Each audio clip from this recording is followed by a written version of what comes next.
जहां पर अपना एक छोटा सा आश्रम था जो इन दुष्ट लोगों ने सुहाया नहीं, जिनकी रोजी रोटी बंद हुई थी झूठों की, और वहां झूठा प्रचार करके जनता को भ्रमित किया, मुख्यमंत्री को भ्रमित किया, क्योंकि वो भी आर्य समाजी है। दास के ऊपर झूठे आरोप लगा लगा के और झूठे केस में जेल में डाल दिया और उसको आश्रम को ग्रहण कर लिया। फिर भी परमात्मा कहते हैं कि साच को आंच नहीं होती। पुणात्माओं, हाई कोर्ट ने हमारे हक में फैसला कर दिया। सन 2009 में मुख्यमंत्री आर्य समाजी और आर्य जो हमारा विरोध कर रहे थे, आर्य प्रतिनिधि सभा हरियाणा वाले, वो दोनों मिलकर सुप्रीम कोर्ट पहुंच गए। देख इनकी अकल मारी जा रही। कोई बात हो, अरे हम तो सत्य और असत्य की लड़ाई लड़ रहे हैं, ज्ञान और अज्ञान का झगड़ा, ज्ञान का जवाब ज्ञान से देना चाहिए।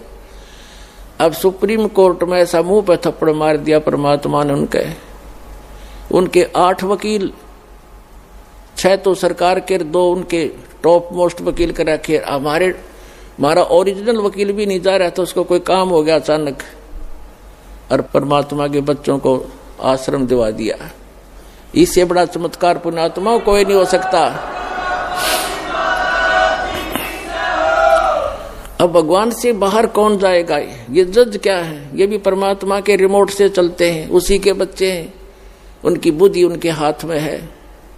1 सेकंड में सच्चाई को ऊपर ला दिया। पुण्यात्माओं, हमने उस आश्रम की आवश्यकता भी ना रह रही थी, क्योंकि वहां पर तुम्हारी गाड़ियां भी ना खड़ी हो सारी। जब आज हमारी व्हीकल चले जाओ, व्हीकल भी ना हो उसमें, वो तो ऑड्डे रह गया।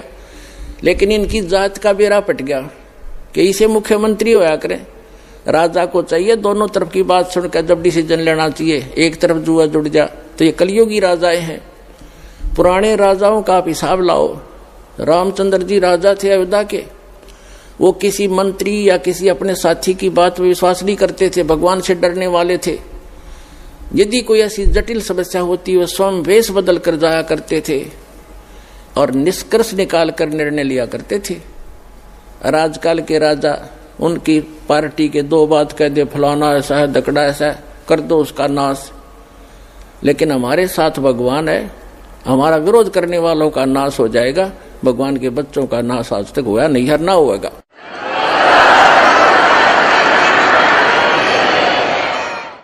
और हम ना किसी का बुरा सोचा और ना सोचते। तो पुण्यात्माओं, ये गंदा लोक है। और अब और गंदे विचार हो गए हमारे। भगवान से डर रहा नहीं, और जब तक ज्ञान नहीं होगा अध्यात्म, तो भगवान से डरना छोड़ देता आदमी, और तभी मार खाता है। और ज्ञान होगा फिर, जैसे बच्चा छोटा सा होता है, वो कोई तार नीचे गिर गया हो लूज हो के, और वहां से कोई स्पार्क को ज्वाइंट हो, उसका स्पार्किंग हो रही है, उसको आतिशबाजी जानकर उसको भी पकड़ लेता छोटा बच्चा और मर जाता है। जब वो बच्चा सियाना होता है, उसका दिमाग सही काम करता है, तो फिर वो डर बताते हैं उसको कि इसमें बिजली हाथ मत लगाना। फिर वो बच्चा औरों को भी बचाता है कि इसके निकट ना जाना, स्पार्क है, बिजली है, इसमें मर जाएगा, आप भी बचेगा, औरों को बचाएगा।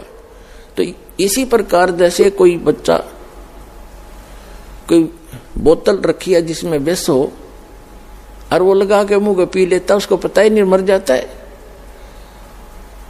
तो पुण्यात्मा, जब उस बालक को ज्ञान होगा, बड़ा हो जाएगा, उस पर लिखा है विष है, तो वो आप भी नहीं हाथ लाओ और दूसरों को भी निलाने देगा कि इसके हाथ ना लगाना, इसमें जहर है। तो पुण्यात्मा, जो गलतियां आज हम कर रहे हैं, हम तत्व ज्ञान अध्यात्म ज्ञान की कमी के कारण वो विष पान कर रहे हैं, स्पार्क वाला तार पकड़ रहे हैं, रिश्वत लेकर और चोरी करके, जारी करके, मिलावट करके, और एक दूसरे को अपनी ताकत का दुरुपयोग करके सता के हम विष पान कर रहे हैं।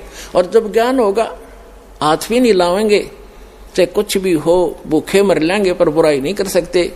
जैसे कर का जहर का रंग होरी हो, कहो कौन तिस खावे राम रंग होरी हो। कोई सत्संग मिला है तो सबसे पहले मालिक ने हमारे को शिक्षा देनी पड़ी और इस शिक्षा के बिना हम भगवान को पहचान नहीं सके थे।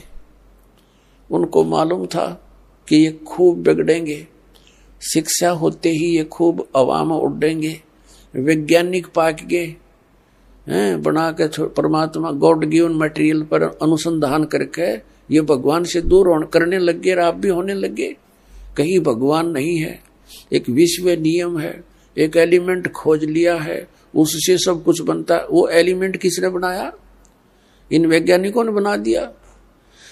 परमात्मा के मटेरियल के ऊपर बकवाद करते हैं। अगर 2 वर्ष वर्षा ना हुआ ना, ये वैज्ञानिक भी इनके सारे इंस्ट्रूमेंट अड़क पड़े जड़े, जंग लाग जाए इनके अंदर। भगवान के रहम को भुला दिया।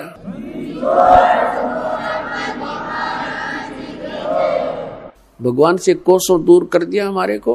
और क्या बनाया इन्होंने? परमाणु बम बना लिया अपना नाश करने के लिए। है तेरा गजब है। और पुण्यात्माओं, ये इंटरनेट और ये प्रोजेक्टर, टेलीविजन, ये परमात्मा का दिया हुआ ज्ञान है, जीव सत्र का नहीं है कि किसी का भूल हो कि मनुष्य बना दे ऐसे आइटम। परमात्मा कबीर जी ने उनको बुद्धि देकर के ये बनवाया है। और किस लिए? आज के दिन के लिए, इस समय के लिए, कि एक जगह मेरा ज्ञान चला करेगा, करोड़ों बच्चे मेरे एक टाइम पर सुना करेंगे और प्रत्यक्ष प्रमाण देखा करेंगे। प्रोजेक्टर बनवा दिए, दास यहां दिखाता, आप वहां बैठे प्रमाण देख रहे हैं, टीवी के ऊपर देख रहे हैं, घर घर बैठा परमात्मा संदेश भेज रहा है। मालिक को मालूम था, क्योंकि काल ने कहा था, परमात्मा कबीर जी से प्रार्थना की थी, चापलूसी करके के 3 युगों में जीव कम ले जाना, और चौथा युग जब कलयुग आवे तब तब शरण जीव बहु जावे। ऐसा वचन हर मोय दीजे, तब तुम गमन संसार ही कीजे। परमात्मा के चरण पकड़ के वचनबद्ध कर लिया था कि 3 युगों में जीव वापस कम ले जाना, और चौथा युग जब कलयुग आवे तब तब शरण जीव बहु जावे। फिर वैसे गणे कितने ले जिए चौथे युग में? तो परमात्मा ने कहा था ठीक है, मैं वचनबद्ध हुआ और चौथे युग कलयुग में जीव ले जाऊंगा। तब एकदम जब देख लिया ना वचनबद्ध हो गए, उसी समय आंखें पलट ली भस्मासुर की तरह, और कहने लगा, बेशक कलयुग में तुम आ जाना, कलयुग में ऐसे कर दूंगा इन प्राणियों को